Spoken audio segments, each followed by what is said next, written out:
कि इंडिया में अपने यहाँ जो एम्प्लॉय काम करते हैं ना, आपके यहाँ पे भी, वो सोचते हैं कि ये डेटा मेरी ग्रेजुटी है, तो वो जाते वक्त पेन ड्राइव में लेके जाता है या फिर ईमेल पे फॉरवर्ड करके जाता है ना।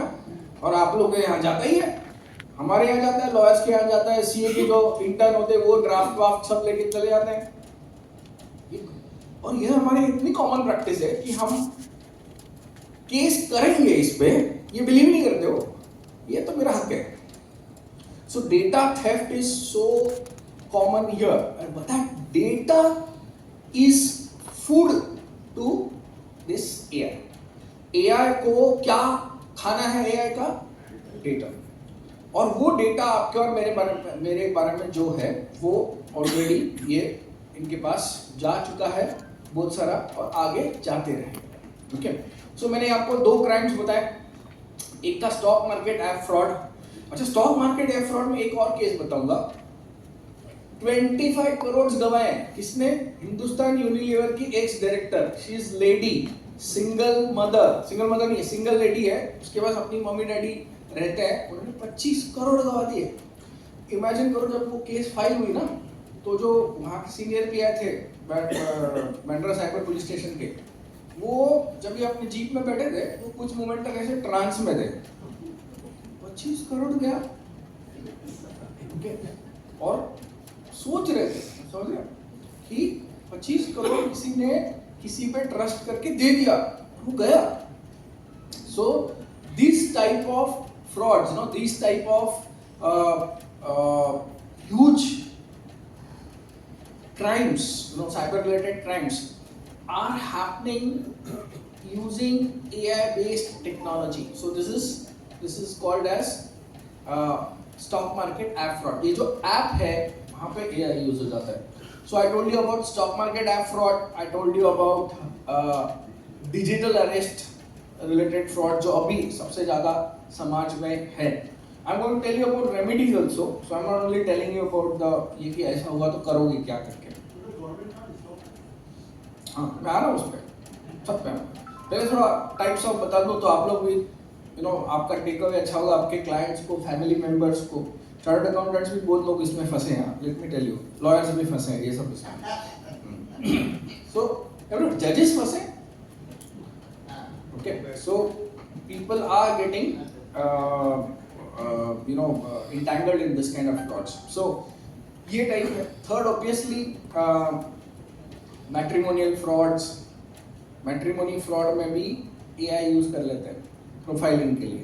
ओके, फिर वो ऑब्वियसली फेडेक्स, आपको फोन आते होंगे ना कि आपका पार्सल, टेलीकॉम डिपार्टमेंट से बात कर रहा हूँ, मोबाइल फोन से आता है और आ रहा है ना, हो जाता है आजकल। मतलब वो इतना नॉर्मल है कि आपको ऐसा टिंग टांग टोंग वाला आवाज आने लग गया फोन में से, तो काट ही देने का उसको। और सी गवर्नमेंट क्या कर रही है, चलो आपका पॉइंट ले लेते हैं। गवर्नमेंट ये कर रही है कि गवर्नमेंट ने एक नंबर घोषित कर दिया है कि उस नंबर से अगर फोन आता है, सबको एक ही नंबर से आपको फोन करना है। तो आपको मानना है कि ये बैंक से है या इंश्योरेंस कंपनी से है या टेलीकॉम से है, तो ये मेरे ख्याल से I give you the number. हाँ, 160 से अगर आता है, बिगिनिंग विद 160, तो आपको ये ऑथेंटिक फोन मानना है। ओके, वरना इसे ऑथेंटिक नहीं मानना है। मोबाइल नंबर से आएगा तो वो मानना ही नहीं है। अच्छा, मैं आपको थोड़ा पीछे की दुनिया बताता हूँ इसकी, कि ये साइबर क्राइम घटते कैसे, फिर अपन गवर्नमेंट और रेमेडीज की तरफ जाते हैं। जो मैं बता रहा था आपको, ये जो बेल्ट है, मेवात रीजन जो है, और एनसीआर में कॉल सेंटर्स बने हुए हैं। मतलब 4-4 माले के कॉल सेंटर, 2-2 हजार लोग काम कर रहे हैं, सिर्फ यही काम करते हैं। नहीं, वो हाँ, देखो क्या है, आपको लैंग्वेज इंपॉर्टेंट है ना। आप चाइनीज वालों कोई बात करेगा तो आप बात नहीं कर पाओगे उससे। हाँ, तो यहाँ पे the frauds is a syndicate, और इतना बड़ा क्राइम। मैं आपको, हमारे यहाँ मीरा रोड में ये चलता था। ओके, जो उसमें मैं पूरी तरह से इन्वॉल्व था, उसको तोड़ने में 600 लोगों को हमने एक साथ अरेस्ट कर लिया था। वो क्या करते थे वहां पे, 4 माला था, चौथे माले पे एक बकायदा ट्रेनर होता था, वो उनको सिखाता था कि कैसे आपको यूएस वालों को लुटते थे कि how to speak in US backs accent. अभी मजा ये था कि जो लोग उधर फ्रॉड करने बच्चे बैठते थे ना, उनको पगार दी जाती थी 15,000।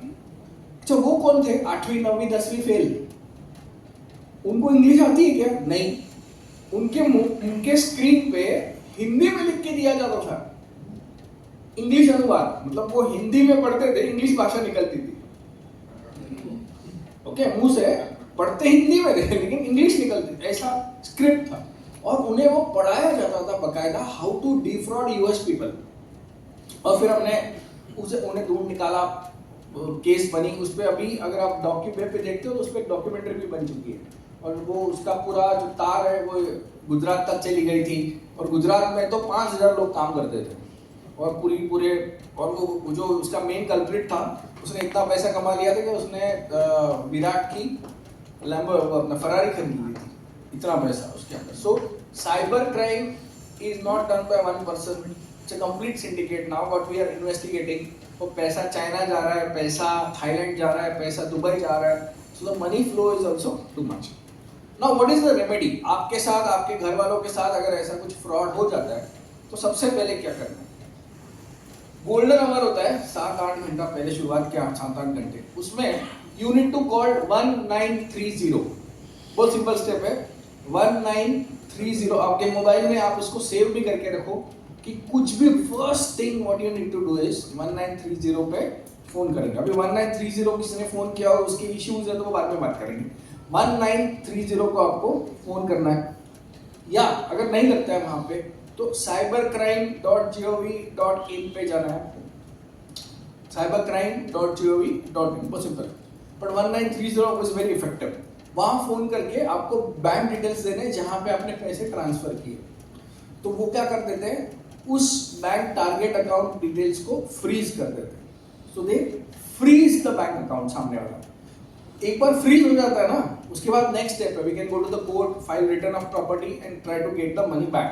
बट फ्रीज करना बहुत जरूरी, कि एक बार पैसा निकल गया जो कैश में निकलता है आगे अकाउंट में जाके, फिर आपको मिलना थोड़ा डिफिकल्ट होता है। Okay, so 1930 is a number which you should immediate, किसी के लिए भी करो। अभी उस दिन हमको यूएस से फोन आया था, वो उनके साथ जो ये स्टॉक मार्केट फ्रॉड, वो यूएस में मेडिकल ट्रेडिंग कर रहे थे इसके साथ। सोचो, इंडियन आदमी यूएस गया है, वहां बैठ के एक इंडियन फालतू कंपनियों के साथ में ट्रेडिंग कर रहा है, पैसा गया। अभी उनकी दिक्कत यह है कि वहां से वो 1930 पे फोन नहीं कर सकते। ओके, फिर उन्होंने हमारे ऑफिस फोन किया, हमारे लॉयर ने फोन किया, उनको कॉन्फ्रेंस पे लिया, और फिर उनकी केस हमने 1930 पे लॉक की। Okay, so these issues also do happen. Okay, so 1930 is first remedy. Second, आप cybercrime.gov.in पे जाके आपकी कंपनी अकाउंट, अपना जो आपका कंप्लेंट है वो लॉक कर सकते हो, और वो it's a forwarding mechanism, so it will forward it to your nearest police station. Okay, so these are the two immediate remedies which you can do. तीसरा, आप कंज्यूमर में फाइल कर सकते हो अगर आपको दिख रहा है कि बैंक की दिक्कत है। तो some people approach to me, sir ये app was present in Apple Store, तो ये ऐप वहां से कैसा हो सकता है? अगर ये फ्रॉड ऐप है तो हम एप्पल पे केस कर सकते हैं। तो every fact is a different story all together, हम जब बात करते हैं उसमें। नाउ कमिंग बैक टू कि एआई हमें क्या क्या कर सकता है। AI, what AI is helping people to commit a crime. देखो, एआई से हम कोई भी स्क्रिप्ट ले सकते हैं। You won't believe how to commit a crime on particular aspect. अगर आप इतना भी लिखते हो एआई पे, AI can give you a solution, और वो सॉल्यूशन आपको दिक्कतें दे सकता है। ओके, सो अभी आपको क्या करना है, मतलब as a chartered accountant in your offices आपको क्या क्या करना है। देखो, चार्टर्ड अकाउंटेंट के साथ और कौन सा साइबर क्राइम होता है? एक सबसे बड़ी दिक्कत आपके पास जो है वो है digital signatures of your clients, सबसे बड़ी लायबिलिटी। ओके, और ये मैं आज से नहीं बोल रहा हूँ, सन 2002 से बोल रहा हूँ कि digital signatures cannot be signed by client signatures cannot be signed by chartered accountant. Okay, ये मतलब established fact है। और आप लोग फंसते कब हो, मतलब मेरे पास जो केसेस आते हैं चार्टर्ड अकाउंटेंट्स ले आते हैं, दो पार्टनर है, झगड़ा कर रहे हैं, आपने फाइल कर दिया किसी का, तो एक partner will again come back to you से कि हमने तो बोला ही नहीं था फाइल करने के लिए, तो ये बिकॉज आपके पास थी, आपने फाइल कर दी थी उसको, one partner has told to you how to go about this. So this type of things frauds, मतलब वो जो डिजिटल सिग्नेचर के वो आपके साथ ज़्यादा आते हैं, डिजिटल सिग्नेचर्स के वो और आसान हो गए बिकॉज आधार बेस्ड ऑथेंटिकेशन वाला भी आ गया, ई साइन आ गया है। Okay, so this that's an again big thing which can happen.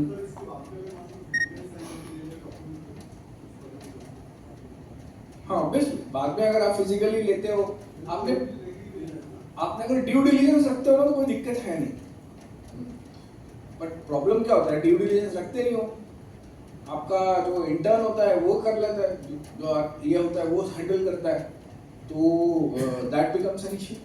Okay, और मैं तो कई सालों से बोल रहा हूँ कि the institute has to take some lead and clarify about this digital signatures, but अभी तक हो नहीं रहा है। Okay, so that's another issue with chartered accountants.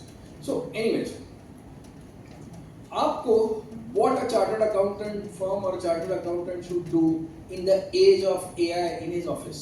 Okay, let us talk about that.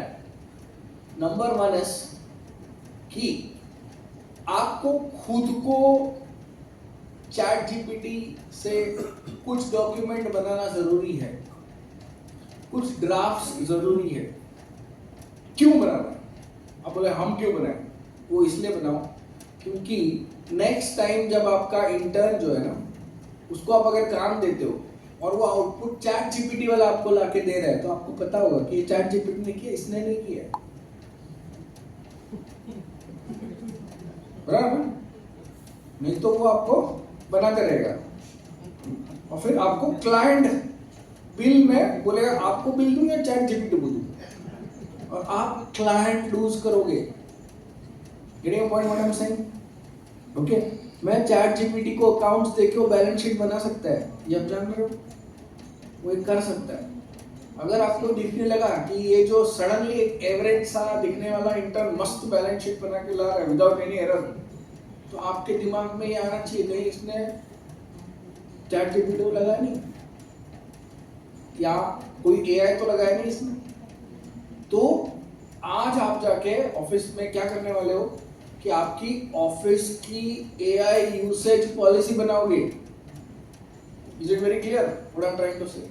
AI usage policy आपके office में बनना बहुत जरूरी, कि कौन सा एआई किन चीजों के लिए, मतलब किन कामों के लिए हमारे यहाँ पे यूज होगा या हमारे यहाँ जीरो एआई यूज होगा, ये आपको बनाना बहुत जरूरी है। नहीं तो अगर क्लाइंट को मालूम पड़ा कि आप ये चीज यूज करके ऐसा कुछ कर रहे हो, तो वो आने वाला नहीं है। फिर चार्टर्ड अकाउंटेंट का काम क्या रहेगा मालूम है ना? सयाजी रहो। फिर वो बना के रेडीमेड आ जाएंगे और बोलेंगे साहब साइन। ओके, इतना ही काम रह जाएगा अपना। इसलिए if you want to run your office effectively, आपको नहीं समझ में आ रहा है, आपके ऑफिस में जो भी एक जूनियर बंदा होगा ना, लेटेस्ट बंदे जो नए होते हैं, take savvy geek types, catch hold of him, tell him that find out what AI we can use, find out that it is called, I'll tell you, acceptable use of AI in a chartered accountant's office. ये नई policy आपको आपके office में बनाना बहुत जरूरी है। In fact institute at institute level only should come out with this, which is called as acceptable use of AI in a chartered accountant office. So it will define what is ethical and what is non-ethical, or at least what is ethical. Non-ethical की बातें ही नहीं करते हम लोग, है ना? क्योंकि देखो क्या होगा, ये it will violate so many things. It will violate क्या? आपने AI को कुछ पूछा, मतलब आपने AI के साथ डेटा साझा किया, तो आपने क्या किया है? AI की कंपनी को डेटा लीक कर दिया है, समझ रहे हो? सो डेटा लीकेज पॉलिसी, हमारे यहाँ नया लॉ है, आपको पता है ना, DPDP act, okay, digital data personal protection वाला जो एक्ट है उसके तहत financial data is a personal data. Obviously आपके पास पूरा पर्सनल सेंसिटिव पर्सनल डेटा होता है, तो फर्स्ट तो चीज ये कर देगा कि एआई से उसने कुछ डेटा दिया और कुछ एनालिसिस पूछा तो वो एआई के साथ डेटा साझा करता है। और अगर आप फ्री मॉडल यूज कर रहे हो तो आपका डेटा वो पूरी तरह से यूज कर सकता है, ओके, उसका रन करने के लिए। नंबर 1, सो एक्सेप्टेबल एआई यूसेज पॉलिसी। वो तो क्या है कल्चर के हिसाब से कि मेरे पास मैं अकेला 2 ही लोग काम करते हैं तो मुझे एआई का बहुत यूज करने का है, बहुत यूज करो, depending on clients. Okay, see where I'll tell you. First is it should not share data with the AI. Second is it should not start using AI generated drafts as it is. It can ask some help from the AI. 3 is it should not give PDF files to AI. हम आराम से दे सकते हैं ना। अभी मैं आपको बता दूं मेरा ऑफिस क्या करते हैं, मेरे बच्चे मेरे पास जो नए इंटर्न आते हैं ना, पहले हम लोग क्या करते थे, उनको दे देते थे लैंडमार्क केसेस के ऑर्डर्स और बोलते थे इसका ये बनाओ, रेशियो बनाओ, उसको ब्रीफ बनाओ, समरी बनाओ। तो पहले मेहनत करते थे, आजकल क्या करते हैं पीडीएफ लेते हैं और नीचे उस पर प्रॉम्प्ट लिखते हैं, summarise the above document in the way advocate Prashant Mali okay will like in his language, तो सब लिखते हैं। वो आपका कॉन्टेक्स्ट ढूंढता है, मेरे लिए ढूंढता है, वेबसाइट पे अवेलेबल हूं इन हिज कॉन्टेक्स्ट। और समटाइम्स अगर वो ऐसा लिखते हैं कि chartered accountant CA Amit Sharma के नाम पे ढूंढा उसने, तो वो पूछेगा what kind of personality Amit Sharma, तो ये लिखेंगे 4 मुद्दे उसके लिखेंगे, फिर उससे आपका प्रोफाइल बनाएगा और आपकी भाषा में देगा और देता है। तो अगर ऐसी समरी आ गई आपकी, नॉन एक्सेप्टेबल यूज है वो, it is not acceptable usage कि आप उसको समरी निकाल के दे रहे हो। दूसरी, आपकी बैलेंस शीट वो शेयर कर रहा है, तो no documents to be shared with the AI, in fact free AI. Okay, ये सब आपको बनाना जरूरी हो जाएगा। बहुत सारी चीजें मैं आपके साथ कॉन्स्टेंटली बात कर सकूंगा इस पे, लेकिन ये आपको थोड़ा सीखना चाहिए इसमें।